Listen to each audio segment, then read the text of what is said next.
Continuing on down with drawing properties, or really drawing utilities. If I go back to the drawing utilities flyout, there's a couple of other commands that come up in here.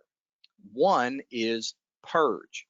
What purge allows you to do is it allows you to clean up your drawing. So you might actually have a drawing it's mostly what you need, but there's a lot of bits scattered around that you don't need that are embedded in the drawing. There might be, 15 or so blocks that you don't need. There could be 20 or so layers that you don't need. How do you clean all that up efficiently? That's where the purge command comes in.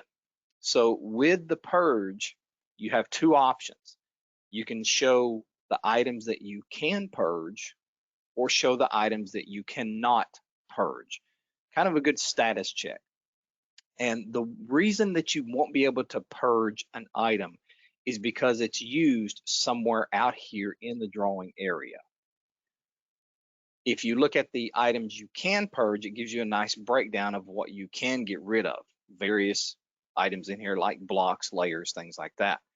You can individually pick and choose what items you might want to get rid of. Or if you want to, you can say purge everything. So you can either purge what's selected or purge everything that's not used. So very handy way of cleaning up your drawing.